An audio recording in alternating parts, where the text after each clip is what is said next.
Oh, well. Well, I was close to posting up a video just after the announcement from Facebook Connect, but I wanted some time to absorb what was being said and have a look into how you lot are feeling about it. I'm glad I did, because in this video I'm going to talk to you about Meta's vision of VR and some of the new stuff they announced and give you my thoughts. I guess the first thing I noticed though was that since this announcement there's been this huge concern and some hate, that the event has really rubbed up some of you the wrong way. So that led me to some questions. Did the VR vision fall flat? And why do people hate Facebook?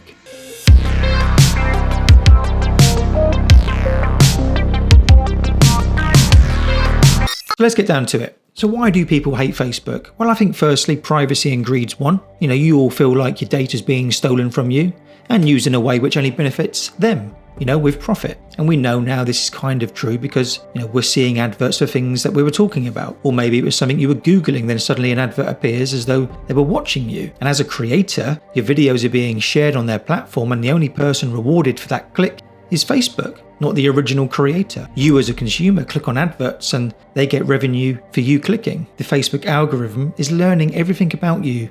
It shapes the platform around things that you like, with the ultimate goal of keeping you using it for as long as you can, and in turn making them as much money as they can. In the process of doing that though, they lost your trust. So then we now think of them as a self-serving organisation that has only one thing on its mind: profit. And the vision of Facebook has always been around connecting people across the globe to make the world a better place. They still claim that is the case. So we all understand profit is required to run these companies, but we all now know that we're paying them at the detriment to our privacy being diminished. So I think that's number one. Number two, they bought Oculus with this exciting vision about it being the next big social platform, but they very quickly removed, Palmer Luckey, the man himself who brought modern VR to the masses. And Mark was then telling people how this is the future of connecting people. And actually, I believe he's right. This is the future. Then they went and forced the usage of our Facebook accounts on their headsets, again to collect and tie the data to individuals and use it again for profit their side. Or at least that's how we feel. If a company was truly on the side of the customer, it would be focused on experience, not data. So why make that move? I guess it's because they're kind of interlinked. Having more data allows them to improve the experience. I actually think it was merely a naive mistake which they're now trying to correct. But I'll come on to that a little bit later.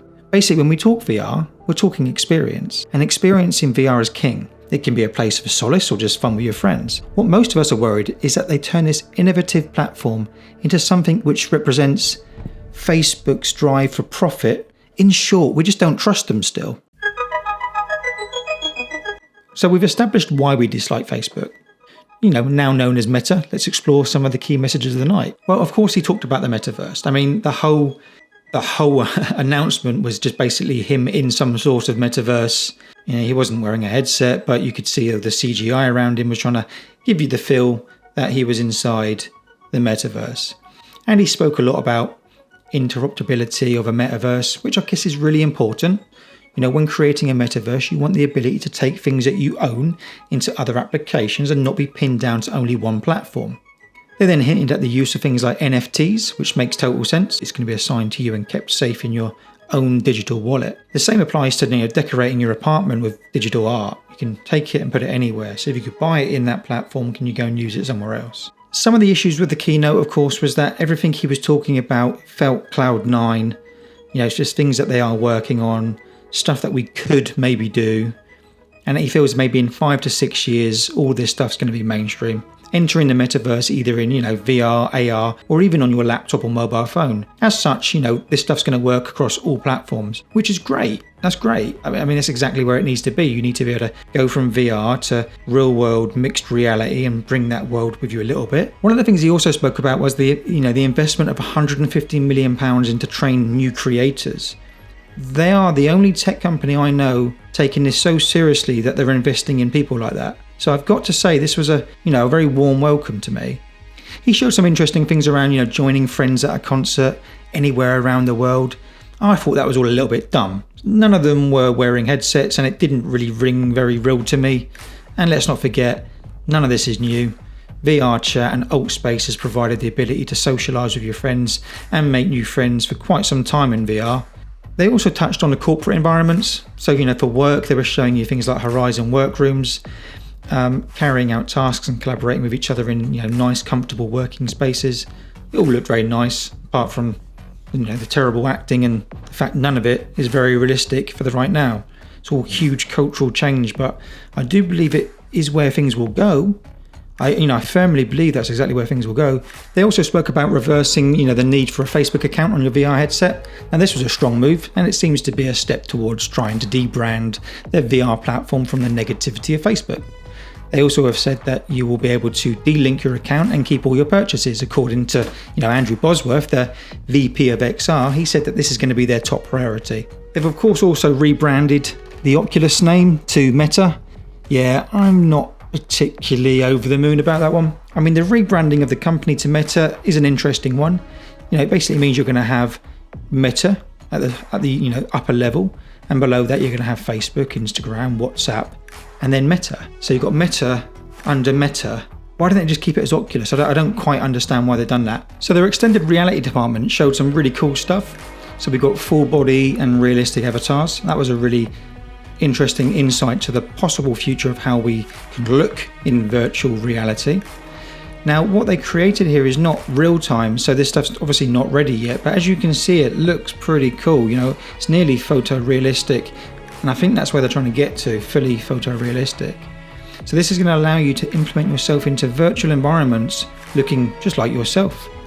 Or you can manipulate how you look, give yourself a new hairstyle, change your skin color, become an alien. The possibilities here are quite endless, and in addition they showcase the ability to represent clothes in a very realistic way. Now, there is an adult application called Vertimate. Now, don't let your kids try this one, but they have got clothing pretty much grounded in there, as well as realistic looking people. So we'll see what Meta comes out with. In addition to full body and realistic clothing, they showed off how you could turn your real home and replicate it inside VR. Now, I've got to admit, that was pretty cool. This would allow you to walk around your real home in VR without, knocking into things, or bringing your friends over to chill with you for the evening, giving you a genuine feeling of being home. I love the vision though, and I think that is a really exciting prospect. Meta also talked about, the fact that they bought Supernatural. I actually think this is great news because the developer of Supernatural hasn't been able to bring it to the UK yet because they're having things like copyright challenges on the music. Now, I think a company like Meta, they're a juggernaut. They're going to smash those. So that's going to be good for the product and good for all of us that we can now consume this state-of-the-art fitness app. What I will say though is Meta is acquiring these development studios quite rapidly. So, they've got now Beat Saber, they've got Asgard's Wrath, they've got Lone Echo, they've got Onward and Population 1 amongst many others. Now, early doors in VR, this does make sense. We need capital to grow it. But longer term, is the only people creating VR content going to be Meta? So Project Cambria, so that's an interesting one. Those leaks prior to the announcement, we all got excited about, a new Oculus Pro or a Quest 3. Well, it turns out Project Cambria is just a state-of-the-art mixed reality headset. Now this headset will be very high in price, that's all we know at this point. As a trade-off for all your money, you're going to get the most advanced technology going in the VR, mixed reality, augmented reality space. All we know so far is that there's going to be things like high-res color pass-through, things like pancake optics for, reducing the headset's bulk. And they've got things like eye and face tracking to better represent your avatar in your virtual world. It feels like this headset may be more targeted at corporates looking to, develop for their business, or, for you absolute nut VR enthusiasts that want the latest and greatest tech. And Quest's home environment is finally becoming more sociable. So it will allow you to invite your friends and hang out in your own space. That's pretty cool. However, the environments will remain limited still, but you can pop into videos together and join games from the space. Again, I'm not seeing anything massively new here, although it's going to be quite nice that we can now finally bring people into our home environments.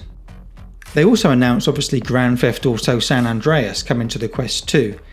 What is cool about this project is apparently they've been working on it for years. So I think it's safe to say many more classics will probably start making their way to the Quest. Sadly though, once again, no details on release date. I personally think we have a long wait on this one, as Rockstar is quite possibly the slowest developer in the existence of the world.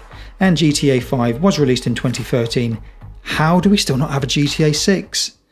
So there's quite a lot to take in there. So, what do I think about this?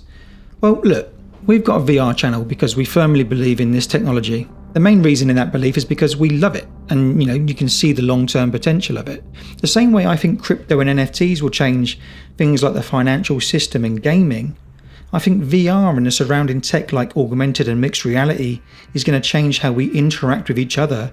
The Connect event was trying to open our eyes, get us excited about the future. So we're looking at Mark as the antagonist, like some evil company trying to take over VR. The truth is he and Meta are the only ones really driving this industry. He is genuinely trying to bring, to the world what we all kind of envision. They brought headsets to the masses by making a loss on them.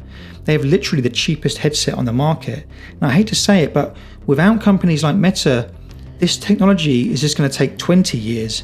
Or if anything, it might just even fall flat and people will just give up on it the same way they gave up on 3D TVs. So when Meta does land this stuff though, and I'm pretty certain they will, and things start to go mainstream, trust me when I say other companies are going to come to the table. A decentralized VR is absolutely where we need to be headed, but let's not fool ourselves here. Without massive investment, this stuff is not going to happen, overnight.